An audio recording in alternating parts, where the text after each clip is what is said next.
What's up with everybody? It's your man Mario B. And Nicole. And we're back at it with some more reaction videos. So yeah, man, we came across some short horror stories, man. People been wanting us to react to some. Yeah, these are my favorite. Yeah, I we like definitely the horror stories. We like the horror stories. We like the Yeah. short horror films. They're definitely dope. We definitely enjoy them. So yeah, man, this is about a channel. We're going to check out Wansee Entertainment's 12 Horror Stories Animated. So man, we definitely looking forward to checking it out. Hopefully we ain't gonna be doing no jumping around her. Oh, I'll probably jump. Maybe, yeah. If it's really good, I'll jump. But let's dive right into it, baby. Is Dan. This happened 3 years ago. I moved out of my parents' house once I started making a steady paycheck. I'm a plumber, and one day I had to go to someone's house to fix some pipes. There was a married couple and their daughter living there. Oh, okay, so the Their daughter was 22 at the time. She was 6 months older than me, and her name was Amanda. While I was working, she was talking to me, asking if I was single and stuff like that. They hit it off. And to be honest, she seemed pretty cute. We exchanged phone numbers and eventually started dating. And she even moved into my house. We were 3 months into our relationship, and stuff started to get out of hand. Quick. She was always getting mad and annoyed so easily. Bruh. She always started arguments and so on. Bruh. You cut that right away. Oh, you're so mean. Already, man. Already. I know, She getting but 3 months. They only been dating for 3 months. I get it. Some people do move in pretty quickly. It's not nothing wrong with that. But, man, 3 months. Bruh. You're horrible. This began to happen all of the time, even in public. Oh, which no. was See, incredible. Okay, that's what I'm that's talking getting about. bad, yeah. One day I had enough, and I had to break up with her, and I told her to leave and never come back. Amanda was pretty pissed off when I said that. I'm sure she was. I just ignored her when she was packing her stuff. She finally left, or so I My thought. parents probably happy that she left. After that day, she would always show up at my house, harass me, Oh my gosh. throw rocks at my window, They make her look so and crazy. so on. Yeah. I'd called the cops many times, but she was gone by the time they showed up. Yeah, she's About a not month dumb. later, Yeah. when I came home from working, I would find her in her house, yelling at me to come back, or I'd find writing on my walls that would say, What? "Or I'll kill you." The Dang. writing eventually went from pencil to marker, and later on fucking blood.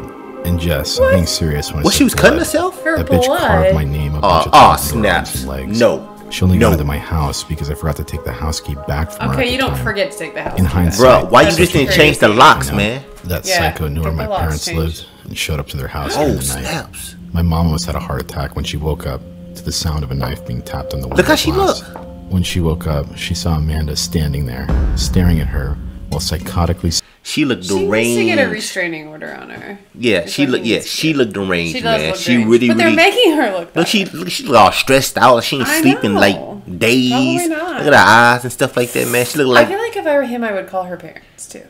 they parents probably know about it. They probably was happy that she left, man. I mean, I feel like if they knew about it, like they need to get her help. Yeah, they need to get her help, man. That's She what I'm like saying. she like Okay. that. She like that character off The Ring, man. They grew off The Ring. Kind of. Smiling at her. Amanda did a lot, which really pissed me off. So one night, I decided to stay overnight at my parents' house. It was about 2 in the morning when I heard a tapping noise in the window next to me. I turned and saw Amanda staring right at me. Her eyes were wide open and red. She had bags in her eyes and a huge smile. I went outside and started yelling at her to stay away from me and my family, but she screamed at the top of her lungs and charged at me with a knife. I punched her right in the face, which You gotta do what knocked you gotta her do, out. bro. Blame you. I Gotta do called what the you gotta cops do. and made sure Amanda didn't wake up while they were arriving. The cops came quickly while Amanda was I hope knocked you don't end out. up getting arrested They found yourself. my house key on her, and she was arrested and eventually sentenced for a long while. After Amanda was sentenced, my parents and I moved out of state because we'd like to stay as far away from Amanda as we possibly can, because she will eventually be released. I like how they probably put the scary music over there so she looks possessed. Ew, now this is even more creepy. Yeah. This happened to me at the beginning of this year, just after I lost my husband to meningitis. Oh, Dang. damn. I had moved in with my father and taken a job at a local hotel. It was a nice, cushy job that wasn't very stressful, and it was also nice to me in my grief-stricken state. Yeah. The job was the night shift front desk manager position. So I was watching scary movies or listening to creepy That's not a good podcasts idea. Yeah. that seemed to help keep me awake. My husband had never liked scary things like I did, so it was nice getting back to something that was mine. Being the night worker, I was always by myself during my shift. Oh, snap. The hotel was new, so it wasn't creepy to be by myself. Especially since there was always someone around as far as guests. I feel like you kind of have. And on top of that, my boss was always a phone call away. And security. I knew I'd have backup if needed. Anyway, it was a night like any other.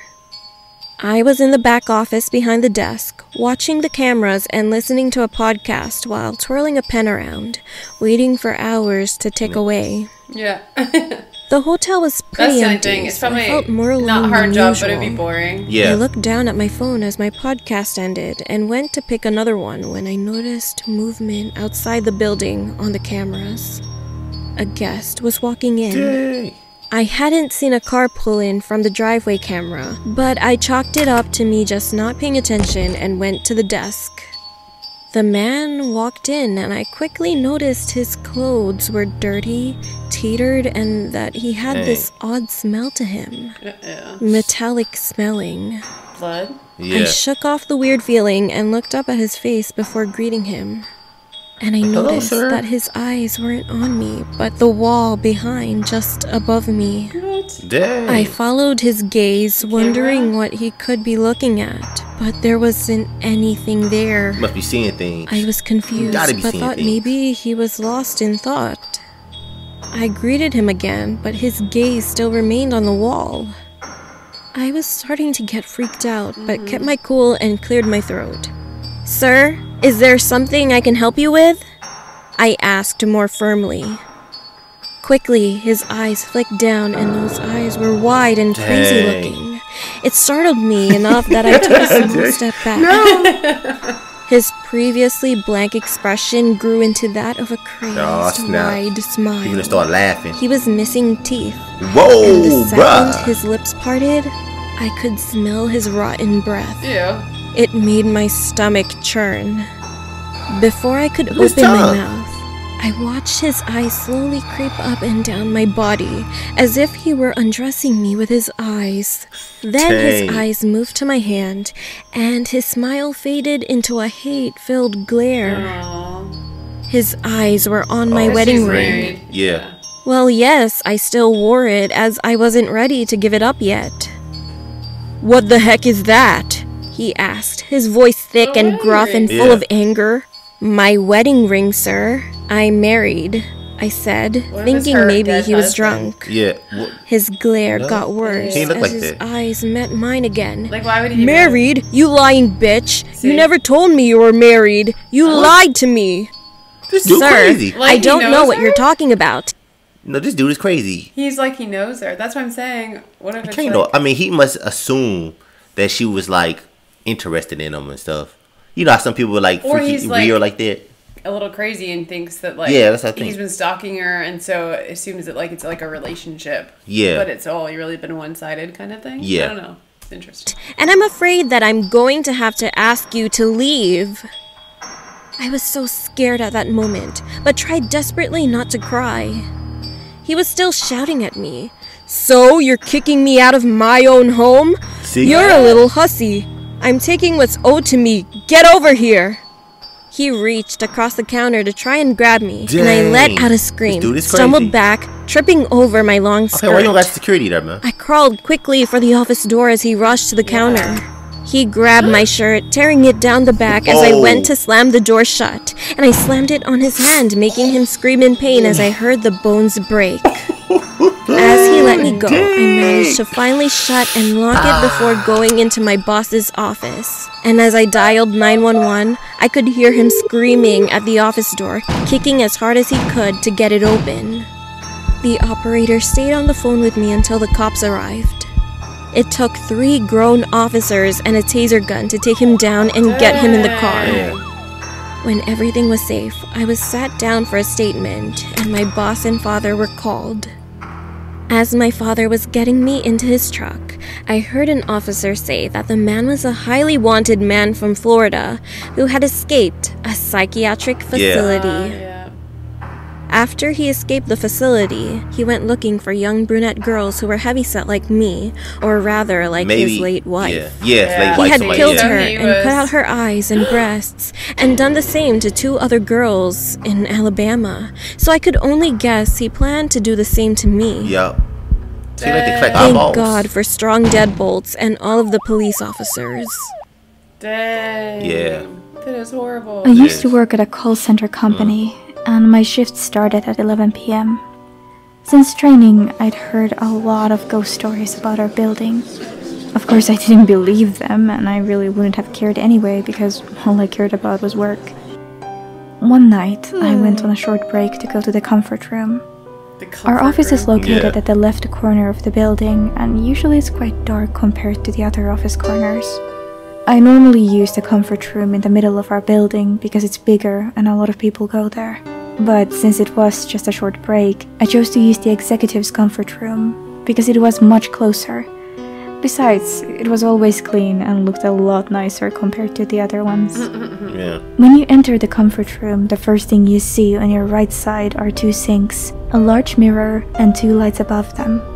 Then there are 3 cubicles on the right side and 2 cubicles on the left side of the room. When I entered, I noticed that the room was a little bit darker than usual. Some of the lights were not on, and only the cubicle in the corner on the right side had paper left, so I entered that one. When I was sitting on the toilet, I heard someone come in and enter the cubicle next to mine. And then I heard a woman crying. I tried to ask if she was okay, but she just kept crying. As I finished my business and stood up, the crying suddenly stopped. Concerned, I stood outside the door of the middle cubicle, knocked slightly and asked again if she was okay, but there was still no answer. I tried peeking under the cubicle door, but no one was in there. But I could have sworn I heard someone come in earlier. I felt a bit spooked as I remembered the ghost stories that my coworkers used to tell about our building. I started walking fast to the exit, but somehow the doorknob that was fine when I'd entered was now broken, and I couldn't get the door to open. I was getting actually scared. The crying began again. I started banging on the door and shaking the doorknob, but it was no use. And then the sound of the woman crying started getting closer. Panicking, I also started crying while banging desperately on the door. Get you. I don't blame her. Crying stopped. Ooh, look at the shadow. I could feel the woman standing right behind me. One of the lights in the ceiling started flickering, and the door still wouldn't open. I tried to avoid looking back in fear of what I might see, but from the corner of my eye, I saw in the mirror a reflection of a woman in the flickering light. She wasn't standing at my back. Half of her face was visible in one of the cubicle doorways. I closed my eyes. I was soaked in cold sweat. I remember shaking from fear, thinking I was going to die. I started praying as I cried. Only a minute or 2, though it felt much longer, passed before the door suddenly opened. The maintenance lady stepped in. Look at her. I was so relieved. She looked all like weird. I told her about what had happened, but she just apologized for the broken doorknob and ignored everything I said about the crying woman. She probably already knows about the crying woman. Yeah, I went straight to the office and apologized to my supervisor for coming back late from my break. I tried to tell her about what happened and told her that I was not feeling well, that I didn't think I could finish my shift that night. She didn't seem to believe my story. I warned my coworkers as well, and told them about my scary toilet trip. Don't go on her. Yeah, right. I never went back to that comfort room ever again, and eventually left my job a few months later. She's I gotta go. She's like, I can't handle this. She was seeing something, man. She heard something, man. It was in 6th grade in junior high school. I remember this one specific day when there was a thunderstorm. I was heading to gym, where the gym teacher greets each student outside of the girls' locker room as usual. I went inside the locker room. I was getting ready to change into my gym clothes as usual, and I noticed at the corner of my eye, a shadow was walking past at the other side of the lockers. I looked and said, "Is anybody here?" There was no answer, so I took my gym clothes with me and thought stupidly that I should follow where the shadow was heading. I went to the back of the lockers where the shower room was. I opened every curtain from each shower booth except the one in the last. All of a sudden, the light that was illuminating in the back started to blink. I don't know where my courage came from, but I decided to open the last curtain in the back. And when I did, there was nothing. I turned around, but then I heard someone crying in the shower booth. So I opened the other curtain again quickly, but still, there was nothing. You need to bounce. It was rather strange to me because at that moment I felt cold. Shivering. I heard in the distance talking, and it was a few girls walking past. I asked them if they saw anyone who was crying, but they said no. It was literally weird. When all the students arrived, the gym teacher asked one of the girls to open the gym doors. Usually, I'm the one that opens the gym doors, but she decided to let someone else have the turn. We were waiting for her, and then we heard a loud, sharp scream. Shortly, that girl ran into the locker room and cried. We were all confused, and she told us that she saw something, a baby, covered in blood. What? I went to the gym. The keys were on the floor. The gym door was opened, and I tried to turn on the lights, but they were completely off. I wasn't sure, but thought maybe, somehow it was due to the thunderstorm. I couldn't see anything because it was too dark. And when I stepped inside the gym, I heard crying.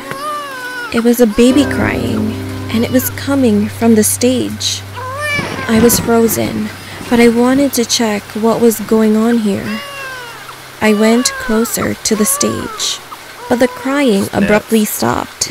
And was followed by a crack noise. Then I heard crying from another girl. Did a girl just have a baby? She was sobbing. All of a sudden, the lights were on. My teacher grabbed me and asked if I was okay. I told her that I heard something but didn't see anything. She looked at me calmly and said, "I know what you're talking about. What? You're lucky that you didn't see anything." Then she said when she was working late one day, she saw a body floating in the swimming pool, which is close to the gym. She thought it was one of the students, so she tried to save that person. Then disappeared. When I tried to get to her, it was completely gone, she said. And then she told me there was the ghost of the girl who drowned a few years back. This girl was pregnant and she gave birth in the shower booth. She didn't want it, so she killed the baby by breaking its neck. Later on, she regretted what she did, so she drowned herself in the swimming pool. When I heard the whole story from my teacher, I felt a little bit sad. After that, I didn't see or hear anything, but I'm still wondering what was the shadow I saw in the locker room. Probably the girl. And sometimes, it still gives me goosebumps when I think about it. Especially the crying of the baby and the bone-cracking noise. If the gym teacher did not come along, would I have seen that ghost of a girl holding the baby? So what happens if you see it? Does she kill you? Other than that, I just feel grateful that I didn't see anything that would shock me for my whole life. Well, apparently, I mean, the other girl, I don't know if she saw it or she just like, because she started running. She said that I thought she said she saw a baby and it was covered in blood. Yeah. Oh, yeah. So I guess she had to see the mom too. Right. I don't know. I think, unless maybe the gym teacher is just saying, "I'm glad you didn't see anything because it would like traumatize you." Kind of. Okay, like it did that one girl. Man, that was crazy, man. Craziness. I don't know which clip was the most craziest. They're creepy. They all was creepy. creepy. Like scary, but they're creepy. Yeah. This one could have been the most creepiest. The stranger in the hotel was really kind of... Yeah, he was creepy, man. He was like pretty. snatching the eyeballs. Yeah, like he was clearly a sick person that escaped his psychiatric, and he was not, he was hurting people. And the dude had that crazy girl, man. She was horrible. She was horrible. The crazy girlfriend. Yeah, they was all creepy stories. Yeah, these definitely pretty entertaining to watch, man. Comment down below, man. What was your favorite clip out of all these clips we watched? We definitely gonna come back. We're gonna do another one. We're gonna check out some more. We're gonna check out some more. But we're gonna end this video. Don't forget to subscribe. And thumbs it up. Turn on notifications. It's your man, B. And Nicole. I'll catch you on the next awesome. Peace and love, baby.